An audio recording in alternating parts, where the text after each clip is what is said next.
Halo everyone, Assalamualaikum warahmatullahi wabarakatuh.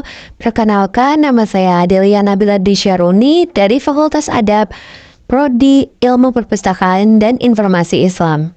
Dari kelas 22A semester 3 dengan NPM 2261020070. Baiklah teman-teman semua, dari tugas User Education di sini saya akan membawakan cerita dongeng yang berjudul Buaya Kecil yang Membaik Hati. Oh iya, video ini diperuntukkan untuk anak berusia 5-6 tahun. Untuk teman-teman yang penasaran bagaimana ceritanya, mari kita simak bersama cerita dongeng Buaya Kecil yang Baik Hati. Gemercik air yang jernih mengalir dengan tenang di sungai hutan Flona pagi itu. Sayup-sayup terdengar suara dengkuran. Dengkuran itu berasal dari para buaya yang sedang istirahat di dekat sungai Flona. Para buaya itu berbadan besar dan terlihat menakutkan. Lihat saja pada giginya yang runcing dan tajam itu. Lalu para buaya itu membuat para hewan lain takut untuk bermain di dekat sungai. Sebaiknya kita jangan bermain di dekat sana, Pai. Kamu benar. Ku dengar Feli si ikan salmon yang besar itu dimangsa oleh mereka beberapa hari yang lalu. Bukan hanya si Feli, Koko, si ayam juga menjadi korban mereka. Benarkah? Lama-kelamaan para buaya itu pasti menguasai seluruh sungai. Gimana nih?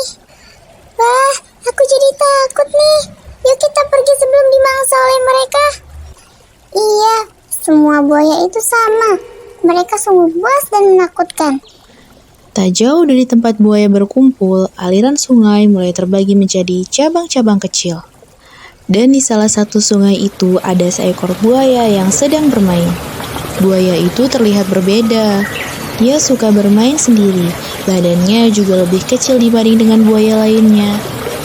Wah, ada ikan kecil. Tenang lo ikan, aku tidak akan memakanmu. Aku hanya ingin membebaskanmu dari batu sungai yang menjepitmu itu. Nah, sekarang berenanglah dengan bebas. Lalu tiba-tiba datanglah seekor buaya jahat. Wahahaha, kroko, kroko. Buaya penyendiri yang tak punya teman.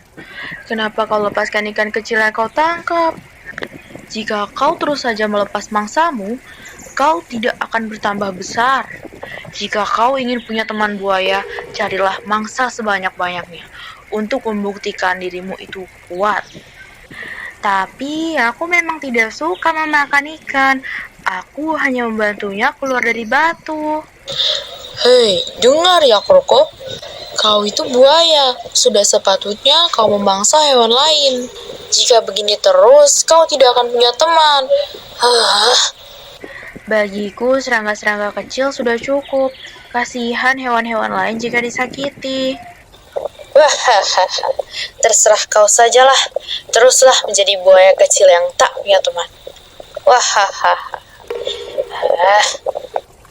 Suatu pagi, Gota si kambing kecil berjalan-jalan menyusuri hutan fauna. Wah, sepertinya aku masuk terlalu dalam. Aku tidak tahu di mana aku sekarang. Aku akan mencari sungai di dekat sini saja sebelum aku kembali. Aku haus sekali.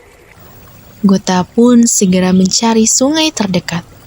Sayup-sayup, ia mendengar suara gemercik air. Wah, itu dia sungainya. Airnya jernih sekali. Wah, segarnya. Air di tengah gunung memang beda ya. Namun, Gota tidak tahu bahwa sungai itu tempat tinggal para buaya. Dari balik semak-semak, sepasang mata menatapnya dengan tajam. Hei, Codil. Ada mangsa baru hari ini. Seekor kambing kecil. Mari bekerja sama untuk menangkapnya. Saat Jodil dan Broly sibuk berdua, Kroko mendengar rencana mereka. Aduh, gawat. Kambing kecil itu akan dimangsa oleh Broly dan Jodil. Aku harus menolongnya dan memberitahu kambing kecil. Tapi bagaimana ya? Broly dan Jodil sudah siap-siap untuk memangsa Gota. Mereka bergerak tanpa suara. Hah? Larilah, kumohon. Lari. Lari? Bukannya kau ingin menyerangku, buaya kecil? Hahaha. Tiba-tiba ekor Gota digigit oleh Kroko. Gota menjerit kesakitan. Gota pun lari karena gigitan Kroko. Apa-apaan itu tadi? Kroko merebut mangsa kita dan dia malah gagal. Hahaha. Wah, syukurlah dia berhasil lari. Selamatlah dia. Selamat kau bilang. Jadi kau gigit ekornya supaya dia lari. Tadinya aku mau mengujimu, tapi ternyata kau bermaksud menyelamatkannya.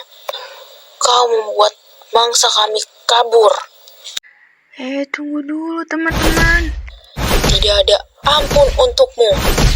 Kamu memang memalukan, buaya lemah. Broly dan Jodil pun terlanjur kesal. Mereka berdua menghajar Kroko. Maafkan aku, teman-teman. Kapan kamu akan menjadi buaya sejati? Ayo kita pergi, dia memang tidak bisa diharapkan.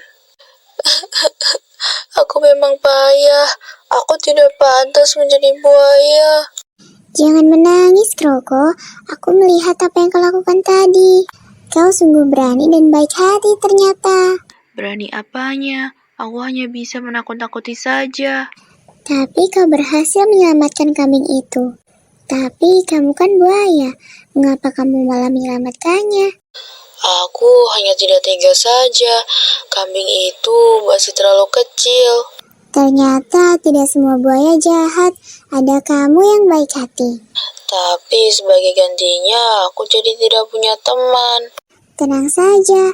Apa kamu mau berteman denganku? Akan ku kenalkan pada teman-teman yang lain. Benarkah kamu mau menjadi temanku? Tentu saja. Ayo, aku kenalkan pada yang lain. Begitulah, meskipun Kroko tidak mempunyai teman buaya, Kroko mempunyai teman-teman yang menyenangkan. Sejak saat itu, Kroko bertugas sebagai pelindung hewan lain dari serangan buaya. Pesan dari cerita ini adalah, janganlah takut apabila kita telah berbuat benar, meskipun pihak lain membenci kita karena berbuat suatu kebenaran. Baiklah, terima kasih untuk teman-teman yang sudah menonton.